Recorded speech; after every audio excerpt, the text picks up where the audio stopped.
Well, India has once again said that it is committed to no first use of strategic weapons under its nuclear doctrine. Speaking at the Conference on Disarmament at the 75th session of the First Committee of the United Nations General Assembly, India said that its nuclear weapons are meant to maintain a posture of minimum deterrence. Earlier this month, Foreign Secretary Harshvardhan Shringla said nuclear disarmament can be achieved through an agreed multilateral framework and India will push for it. In this edition of The Big Picture, we will analyze India's nuclear doctrine. Joining me on the program today are Arvind Gupta, Director, Vivekananda India Foundation, Shilkant Sharma, former Ambassador, and Harshvi Pant, Head, Strategic Studies, Observer Research Foundation. Thank you to all my guests for joining me on this edition of The Big Picture. Mr. Gupta, I'd like to begin the program with you first. So the last couple of weeks, India has time and again said that it is committed to no first use of nuclear weapons. This has always been our stance really as far as nuclear weapons are concerned, and it's been our nuclear doctrine, and we are reiterating that fact once again. Yeah, I think our nuclear doctrine, which came out in 2003, and now it's really 17 years, and it has been quite consistent, and it hasn't changed at all, despite a lot of debate whether the no first use should be changed or not changed. That, of course, debate carries on. What it really means is that the government has considered all the pros and cons and feels that the no first use doctrine, which is really the faith in our deterrence capabilities, the credible minimum deterrent, and second strike is very much intact.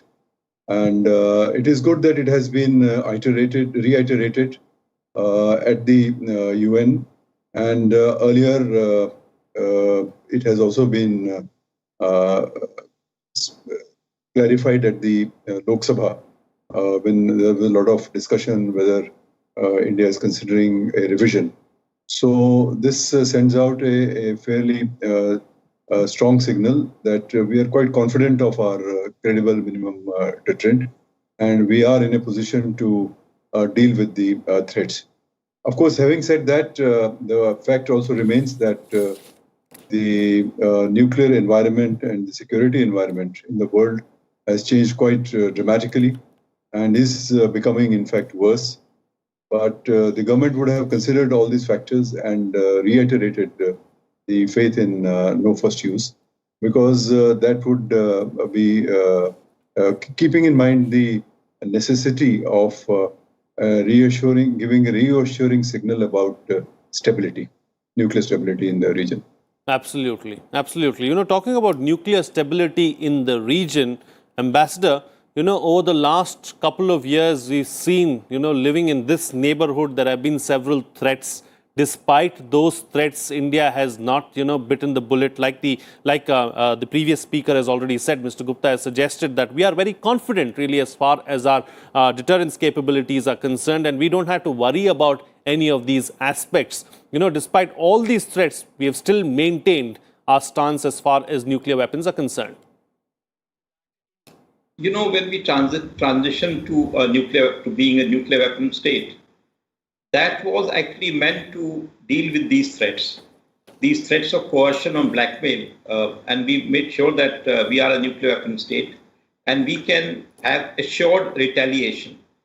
So that message was what we conveyed when we made the transition in 1998 and subsequently in 1999 when the draft doctrine was discussed, and then as Director Mr. Arvind Gupta has said that the 2003 doctrine. Now this doctrine actually is a defensive doctrine, but it assures of a credibility of a retaliation. So the message is clear to our adversary that don't even think about using nuclear weapons against us, because retaliation will be massive and unacceptable. So this is the message. We are not for aggression, but in case you were to get into a misadventure, our retaliation will be swift and massive. That is the message. Now, for that, we have prepared over the last 20 years since the 98 test and these 17 years since the doctrine. We have developed, our triad and the survivability and the ability to inflict damage in case these things are thrust upon us. And we have been successful. And technologically, our systems are moving forward. So, and none of them actually has any aggressive edge. It's all, meant to be a defensive posture. I feel that in the nuclear age, the only stability which can come will come from a defensive posture. Anything which is aggressive, it leads to counter reactions, stability, instability, and it actually then, without a country knowing it, launches itself into a runaway arms race. So this aggressive route has never led to stability. The period of stability between the superpowers was also when they both realized that they could do this mutual assurance about retaliatory capability, so that neither side will venture into a first use. So this is the kind of a lesson from the nuclear age, and we have imbibed this very well. That's why our no first use doctrine is a harbinger of stability. Absolutely. All right. Is this something that we can carry forward and ensure that more countries around the world buy this nuclear doctrine of no first use? Harshvi Pant, can we convince more states to go down that road? The two adversaries that flank us on the border and that are on two sides of our sort of main threat perception, they are, I think, putting a lot of pressure, and they have traditionally also put in the past as well a lot of pressure on the global nuclear arms control architecture. So while for India, as a responsible stakeholder in the global nuclear architecture, it has always been the case that we would represent our case with a modicum of sobriety, with a modicum of one that propels stability, as the ambassador was pointing out in South Asia. That is not a paradigm that others have followed in the region. So clearly, the challenge is very huge. That how do you convince other stakeholders that this is the paradigm that can continue? And at the moment, if you look, and I think Mr. Gupta was pointing out the challenge, that the nuclear environment itself is changing very rapidly. You had a situation at one point where Pakistan was the only problem. Pakistan's support for terrorism, for subconventional warfare, for tactical nukes, as they tried to proclaim it, that became a challenge. But now if you look at what China is doing, for example, rapidly modernizing and ramping up its nuclear base, and within and the bilateral nuclear arms control between Russia and America are no longer exist, and China is not part of that architecture in any case. So what you are looking at is China looking to America and trying to ramp up its modernization process, and at the same time India trying to counter China along a conventional spectrum, which is becoming very, very difficult to sustain. So clearly, in terms of our bilateral issues, bilateral problems in the region, things may get very murky, and I think that is a sense when you talk of nuclear doctrine and how nuclear doctrine needs to be constantly reassessed. That's a point that that many people have made in India as well. But I think the larger reality remains that as a responsible global stakeholder for India, it is also very important to reassure the world that it will continue down a path that it has started for itself, and it has no intention of rocking the boat unless others force us to do that. And I think that's a message that seems to be conveyed to that India seems to be conveying to the world, that we are where we are. Our priorities, our policy options are clearly specified in our doctrine, in our posture. But if others are going to push us, then there is a possibility of a reevaluation happening. And that is always a case when nations look at the region, nations evaluate their threat perception, nations evaluate what others, in their periphery are doing. So I think the question now for the global community, for the global arms control architecture, which also is a point that was made in India's submission at the CD, is that global nuclear arms control architecture needs to revamp itself. It's breaking down almost. And I think unless something is done about that, India as a sole member of this, as a responsible member of this, has only there is only so much that India can do. So therefore, I think the question is, what are the pulls and pressures that are going to come on India over the next few years, over the next decade, as you see a very transformed nuclearized environment, and as you look at a nuclear arms control architecture that is breaking down, and what is the domestic debate in India about our immediate challenges? And I think that's going to be very, very interesting to see how the trajectory evolves. Absolutely. I think that's a very valid point that you raised. Let me take that point forward with Mr. Gupta. Mr. Gupta, how do we deal with the pulls and pressures, of the nuclear architecture going forward? Do we need to constantly reassess our nuclear doctrine? Do we need to change with the times? What is it that we need to do really? What is it that we need to keep, a watch out for? The nuclear doctrine had a provision for a reassessment. So one should assume that the government is constantly reassessing the security environment and doing whatever needs to be done. So that is why this is important that on the occasion of the 75 years of the UN, the government has decided it fit to reiterate its faith in the no first use and credible minimum deterrence. So they would have taken all that into account, the worsening security environment, and the breakdown of the global nuclear arms control architecture, etc. So all that has been taken into account, and they have said that. But that doesn't mean that everything, you see, these doctrines are not written in cast in stone. So as Mr. Pant said, the reassessment will go on, and we'll have to see how in future the security environment evolves. But the best course of action would be to make sure that your deterrent is in place. That is very, very important for India, and we should not take our eyes off that. That is one. And secondly, I think we have had a abiding faith in universal, comprehensive, non-discriminatory, verifiable disarmament.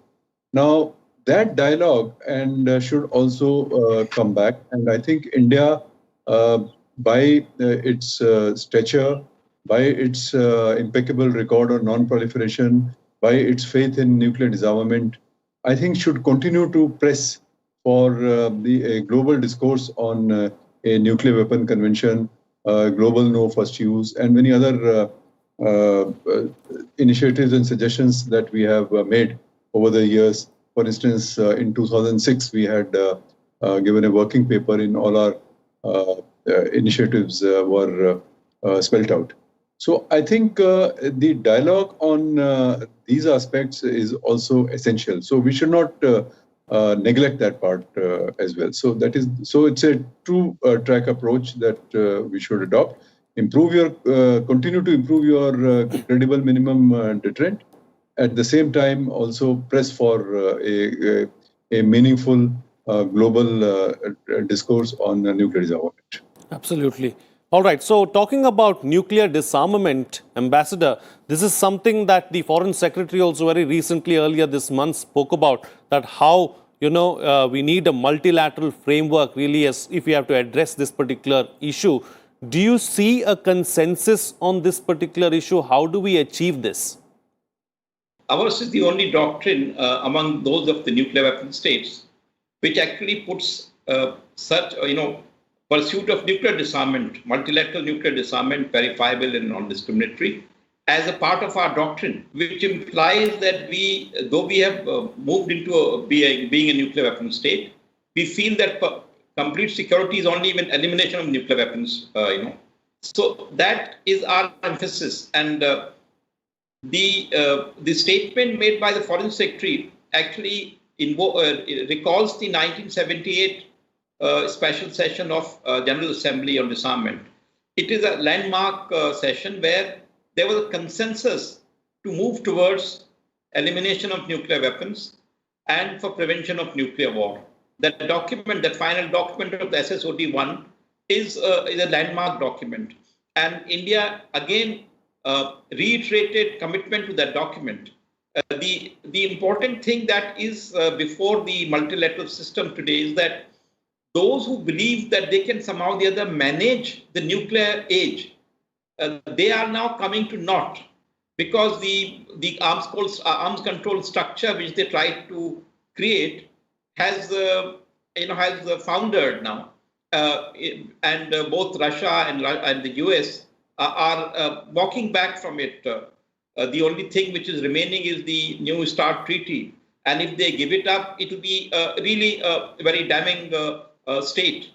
So that kind of proves that you cannot live with nuclear weapons. You should think about first principles, and the 75 years actually is also 75 years of the Hiroshima, and so one should think about elimination and a step-by-step, time-bound method, program of working towards elimination of nuclear weapons through multilateral negotiations and in a verifiable framework. All this is doable, but somehow the other, multiple considerations of local or political nature, of a regional nature, of rivalries, they come to fore and drown this wisdom of the of people who I think I would say 2 or 3 generations of eminent persons who have again and again come back to the fact that elimination is the best way. And nothing could be more telling than the last year's bulletin of atomic scientists coming out saying that 100 seconds to midnight. It's a kind of a graphic illustration of the danger that the world faces. Now it has come from minutes to seconds, and it is less than 2 minutes. And right. So any misadventure or any mistake, miscalculation, inadvertence could lead us into a slippery slope, which will lead us to, most precarious situation. Absolutely. So in this kind of a predicament, we require to be firm on first principles. And India has actually reiterated these first principles, both in the CD and in the Foreign Secretary's statement, as I see it. Absolutely. All right. So, Professor, let's talk about another issue. It was touched upon briefly, I think, by one of the panelists earlier. The issue of, non-proliferation now, and a few years ago, it was a widely talked about subject. People were very concerned about it.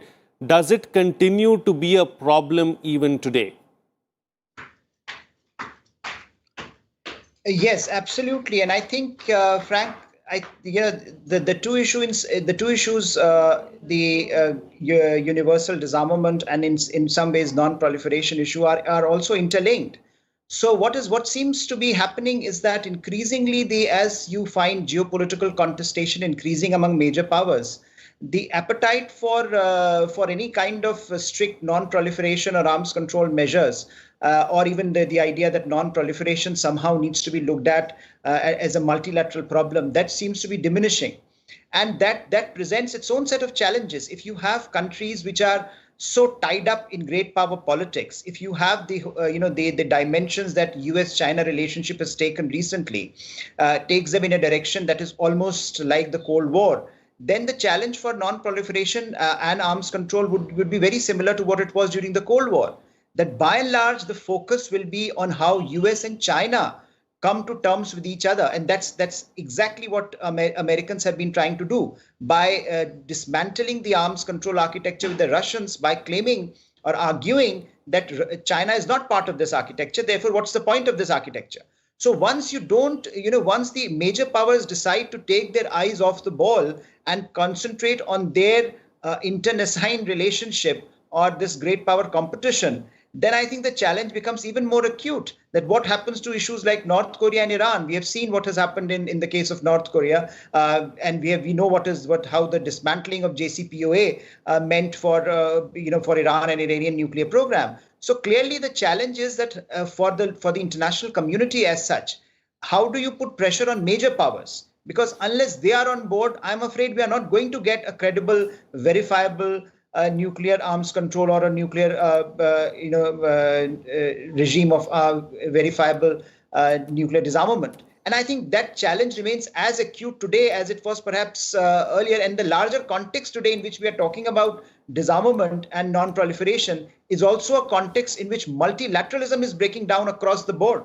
Whether you are talking of WHO to WTO to UN, we are talking of a multilateral order which is in decline. So therefore, to think that multilateralism itself is going to solve a specific problem like non-proliferation would not do justice to the kind of challenge that it faces today. So I think for the larger countries like India that have a stake in a nuclear disarmament, both given that we don't want to expand our nuclear arsenal as much as the major powers do, and also the fact that our threat perceptions are such that it is not in our interest that nuclear profiles get expanded to that extent. Therefore, for countries like India, it is very important to put pressure on major powers to come to a modus vivendi on this question. But I'm afraid that's not likely to happen in the near term. Very true. Very true. All right. Time to get quick closing comments now from all my panelists for the best way forward. Starting first with you, Mr. Gupta. Yes, I think essentially it is an issue of multilateralism and global governance. And today we are at an inflection point when multilateralism itself is under stress, and all the structures that we had built earlier, including the non-proliferation, they are also now breaking down. So as Ambassador Shilkan said, we have to go back to the first principles. And I think this is the right time for India to build a discourse on a new multilateralism. And there we have to bring in new ideas on the table. And of course, I think probably we used to be very active earlier on disarmament and non-proliferation issues, etc. But somewhere I think the focus was lost somewhere. But time to get back. And today, I think our voice will be heard better than was the case earlier because of the stature of India, rising stature of India. Today, a dialogue with the major powers is possible, and I think we should continue to try and have that. And in the process, we should also, I think, talk to the public. The public has a different reading on nuclear issues and global security issues than the governments normally have. Sure. So I think that activity also should increase. So we really need a new discourse on multilateralism and fresh activity. Absolutely. Absolutely. Ambassador. Well, I wanted to emphasize along with what Arvind said, we need to educate the new generation. Somehow or the other, I get the feeling, being of a different generation, that there is a bit of complacence about the effect of nuclear weapons use. It needs to be borne out to people that it is still as horrendous as it was in 1945 when it was used against Hiroshima. There is no diminution in the risk and the danger posed by the nuclear weapons. So, and the whole generation should realize this, because from there arises the need to move towards, removing and reducing these weapons rather than worshipping them as some kind of a panacea for security, sure, which is a complete folly. So that is required, for us. Second point, which I feel, which is very important, is that in the multilateral system, we should realize that we have been through a similar grim situations in the past, though probably not as grim as this. In the 1980s, when President Reagan came in the first term, everything broke down between him and the Soviet Union. And in 1983, there was this Korean airline disaster where the Soviet Union shot down a Korean airliner over the Kamchatka Peninsula, suspecting it to be a kind of a U-2 type plane. Now, that was the abyss to which the superpower relations had come down in 83 or 84. But then within 2-3 years, they came to Reykjavik and then they started talking about disarmament. And Reagan himself said that these weapons are obsolete, we should eliminate them. Sure. And that statement which they made, Gorbachev and Reagan, that nuclear war cannot be won and must never be fought. That is a kind of a dogma that we should recover and say that this is the this is what you had agreed. The biggest powers had agreed with this. Right. So there's time to recover some of these elements and bring it back to the multilateral system. Multilateral system, I find that has been bogged down with too much of petty geopolitics. Like, I mean, to give you a small example, this elections of Human Rights Council, where the Pakistanis get elected, it shows the fissures in the multilateral system. Absolutely. So that multilateral system has to repair itself. It cannot have high ideals to move forward to and still compromise with the devil. They have to come out forthright. Sure. That's what I. Okay. All right. And Harshvi, idealism, not cynicism. Okay. Points taken. Harshvi Pant, close the show for us with a quick concluding remark. Well, I would just say that I think if one looks at the history of nuclear non-proliferation and nuclear disarmament, I think there are reasons to be a bit more cynical than perhaps Ambassador Sharma is there. But I think the larger point is well made, and especially for a country like India, I think, which views nuclear weapons not as an instruments for war fighting, but as political instruments for deterrence. And I think for a country like India, therefore, it is imperative that the dialogue on nuclear disarmament and the multilateral discussions get on board. But I think we also have to be realistic and make sure that our credible deterrence is robust enough to deter those adversaries who are ramping up their nuclear profiles. And given the challenge that we face, how do you manage your role as a responsible global stakeholder, as well as manage your threat perceptions? I think that's going to be a challenge for India diplomatically, technologically, militarily going forward. Okay. On that note then, I'll call it a wrap on this edition of The Big Picture. Thank you to all my guests for joining me on the program and putting things into perspective for us. What's coming out of this discussion is that India is confident of our deterrence capabilities, and we are very secure with our capabilities. We are clear as far as our nuclear doctrine is concerned. No first use. We don't believe in aggression, but if you try anything, any sort of misadventure, we will not